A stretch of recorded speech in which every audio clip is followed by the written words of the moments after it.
ప్రభుత్వం జగన్మోహన్ రెడ్డి గారు నిర్మించినటువంటి ప్రభుత్వ మెడికల్ కాలేజీలను ప్రైవేట్ పరం చేస్తూ ఈ కూటమి ప్రభుత్వం జీవో నంబర్ 519 విడుదల చేసింది గత సెప్టెంబర్ నెలలో.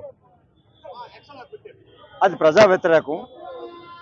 ఎట్టి పరిస్థితుల్లో ఆ జీవోను రద్దు చేయాలని చెప్పి వైఎస్ఆర్ కాంగ్రెస్ పార్టీ కోటి సంతకాల ఉద్యమాన్ని చేపట్టింది. ఆ ఉద్యమంలో భాగంగా గత సుమారు 60 రోజులుగా ప్రజల్లోకి వెళ్ళి ప్రజల నుండి వాళ్ళ అభిప్రాయం తీసుకొని సంతకాల శాఖను తీసుకోవడం జరిగింది. ప్రజలందరూ స్వచ్ఛందంగా పాల్గొని ఈ ప్రభుత్వ మెడికల్ కాలేజ్ ఎట్టి పరిస్థితుల్లో ప్రైవేట్ పరం అవడానికి వీల్లేదు, ఇప్పటికే ప్రైవేట్ హాస్పిటల్తో తట్టుకోలేని పరిస్థితి ఉంది ప్రజానీకం, దీన్ని ఎట్టి పరిస్థితి చేయడానికి వీల్లేదని చెప్పి అందరూ సంతకాలు చేయడం జరిగింది. ముఖ్యంగా గాజువాక నియోజకవర్గం నుంచి చూస్తే సుమారు 65,000 పైకు చిలుకు ఇవాళ సంతకాల సేకరణ జరిగింది.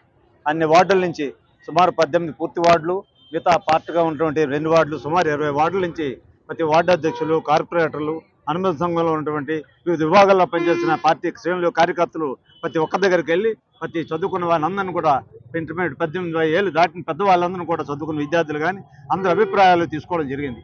వారందరూ స్వచ్ఛందంగా సంతకం చేయడమే కాకుండా వాళ్ళ పేరు వివరాలు ఇస్తూ వారి ఫోన్ నెంబర్ రాస్తూ దీనికి పూర్తిగా మేము వ్యతిరేకిస్తామని చెప్పడం జరిగింది.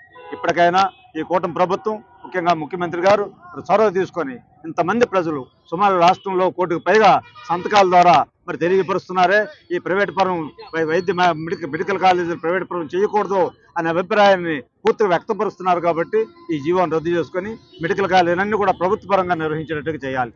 ఎందుచేతనంటే మరి జగన్మోహన్ రెడ్డి గారు సుమారు 15 మెడికల్ కాలేజీ తీసుకురావడం, అందులో ఈ 10 మెడికల్ కాలేజీలు కూడా ఉన్నాయి. సుమారు 5,000 కోట్లు, ఒక్కొక్క కాలేజీకి 500 కోట్లు ఖర్చు పెడితే అవన్నీ కూడా పూర్తిగా వినియోగంలోకి వస్తాయి.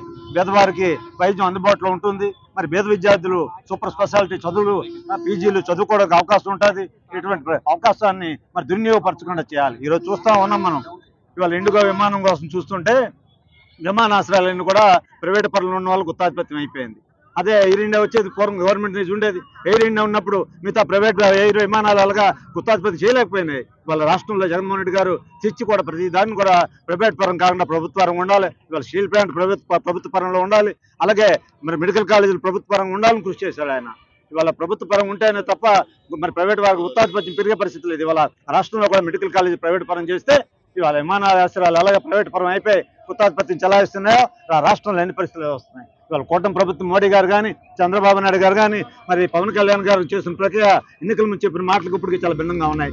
పోర్టులు ప్రైవేటీకరణ అయిపోతుంది, టెలికాం వ్యవస్థలన్నీ ప్రైవేట్ పరం అయిపోతున్నాయి. మరి పరిశ్రమలు, స్టీల్ ప్లాంట్ లాంటి వ్యవస్థలు ప్రైవేట్ పరం చేస్తున్నారు. ఇవాళ మెడికల్ కాలేజీలు, హాస్పిటల్ కూడా ప్రైవేట్ పరం చేస్తున్నారంటే విద్యని, వైద్యాన్ని, వ్యవసాయాన్ని ప్రైవేట్ పరం చేసి దేశం ఏం చేయదలుచుకున్నారు? ఇవాళ ధరలు పెరిగిపోయిన రాష్ట్రంలో ఈ ప్రభుత్వం పట్టించుకుంటా ఉంటుందా? ఇవాళ వైద్యం ఖరీదైపోయింది, పట్టించుకోవడంలే.